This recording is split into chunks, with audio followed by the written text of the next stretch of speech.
안녕하세요, 신작가입니다. 우리가 일본 불매를 시작한 지 1년이 넘었습니다. 그 사이 많은 변화가 있었습니다. 한국에서 아예 퇴출된 일본 기업도 있고 오히려 성장한 일본 기업도 있습니다. 그리고 한국으로 공장을 이전한 일본 기업도 있습니다. 이 가운데 굉장히 반가운 소식이 들려오고 있습니다. 2019년 일본은 한국에 대한 경제 공격을 시작했습니다. 이에 맞서 우리 국민들은 일본 제품 불매에 들어갔습니다. 이후 많은 일들이 벌어졌습니다. 가장 재미있는 것은 한국보다 일본이 더 큰 타격을 입었다는 것입니다. 한국무역협회 자료에 따르면 지난해 일본이 한국에 수출한 불화수소 양은 직전 연도 대비 75%나 감소했습니다.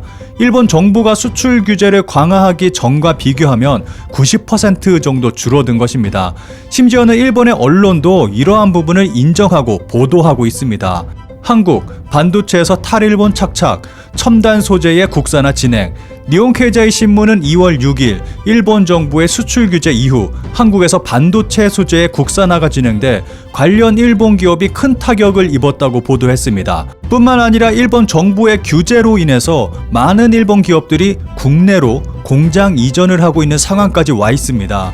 일본 언론, 탈일본이 착착 진행되고 있는 한국의 반도체 산업, 일본이 손해봤다. 기사에 달린 황당한 일본의 댓글을 짧게 살펴보겠습니다.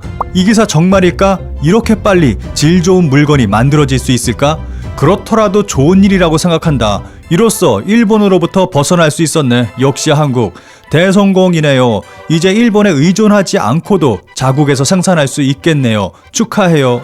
일본 속담에 한때 손해보더라도 뒤에 이익을 얻어라 라는 말이 있습니다. 믿져서라도 하면 언젠가 득을 본다는 뜻이 아니라 믿져서라도 열심히 하면 사람들이 인정해주고 좋은 일이 돌아온다는 뜻입니다.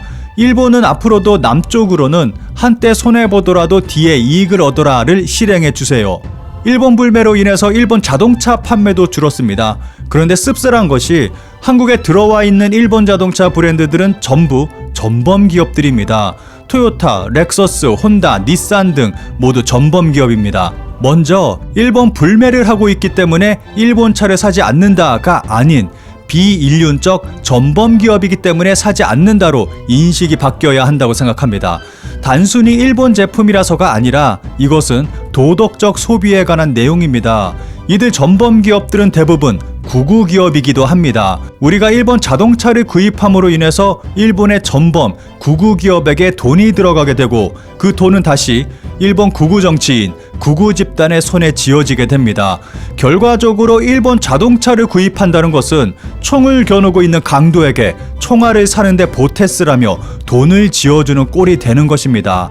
한마디로 일본 자동차를 산다는 것은 매국 행위를 하는 것과 다름없습니다. 안타까운 것은 아직도 일본 자동차를 구입하고 타고 다니는 사람과 일본 자동차를 리뷰하는 유튜버가 존재하는 등 아직도 일본 차를 물고 빠는 사람이 적지 않다는 것입니다. 더 심각한 문제는 이런 사람들은 일본 불매하는 국민들을 바보 취급한다는 것입니다.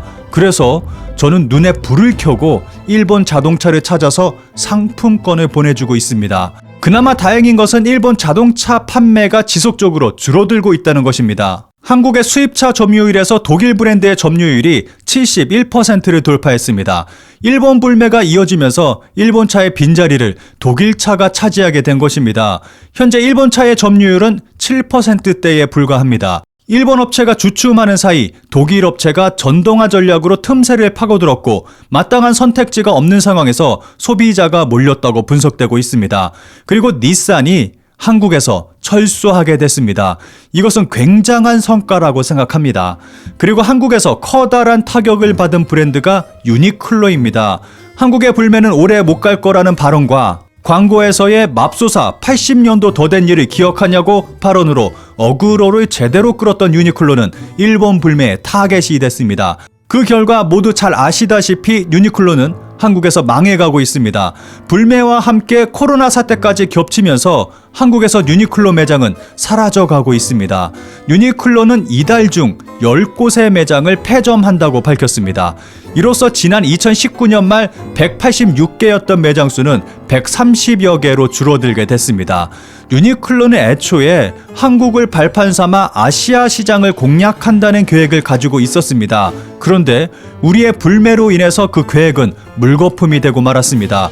현재 유니클로는 방향을 중국으로 잡은 것 같습니다. 유니클로는 올해 중국 지역에서 공격적 확장에 나서고 있습니다. 작년 기준 767개의 중국 매장을 올해에는 추가로 약 100개가량 늘린다는 방침입니다. 이에 중국은 글로벌 매장 수 1위에 등극할 전망에 있습니다.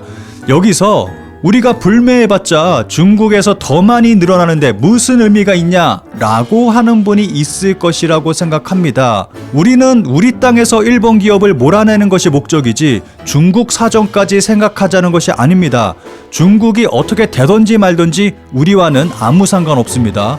한국의 불매가 성공적으로 이루어진 결과 현재 유니클로 한국 철수설이 들려오고 있습니다. 또 하나 한국 철수설이 들려오는 것이 일본 맥주입니다. 우리가 일본 맥주도 정말 열심히 불매했습니다. 가장 성공적인 불매가 일본 맥주라고 생각합니다. 여기서 궁금한 건 일본 차 사는 사람들은 일본 불매 안 하겠죠? 당연히 일본 맥주 마시겠죠? 보시는 화면은 저희 동네에 있는 롯데마트입니다. 마트 입구에 쌓아놓고 떨이로 맥주를 팔고 있습니다. 아마도 안 팔려서 할인해서 팔고 있는 것으로 보입니다. 이렇게 우리의 불매가 성공하자 일본 맥주가 한국에서 완전히 철수한다는 소식이 들려오고 있습니다. 롯데 아사히주류가 전 직원을 상대로 희망퇴직 신청을 받고 있습니다. 지난해 5월 한 차례 희망퇴직을 실시한 이후 약 9개월 만입니다. 롯데 아사히는 롯데 칠성 음료와 일본 아사히그룹 홀딩스가 지분 50%씩 보유한 법인입니다. 한마디로 롯데를 통해서 일본 맥주가 들어오고 있는 것입니다.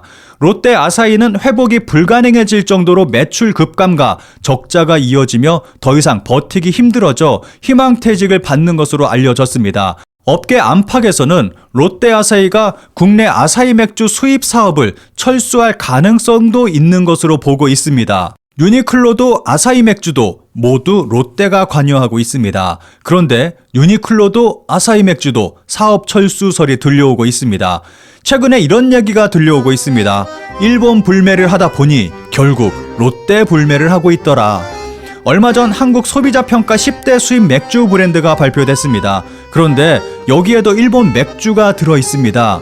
아사히는 동유럽 국가 맥주 브랜드들을 인수했습니다. 보시는 브랜드들은 아사히가 인수한 브랜드입니다. 외우기 어렵다면 그냥 동유럽 맥주는 걸으면 됩니다. 한국에 들어와 있는 일본 대기업들은 대부분 구구 기업들입니다. 우리가 가장 먼저 생각해야 할 것은 일본 불매를 하고 있기 때문에 일본 제품을 사지 않는다가 아닌 우리를 공격하는 비인륜적 구구 기업이기 때문에 사지 않는다로 인식이 바뀌어야 한다고 생각합니다.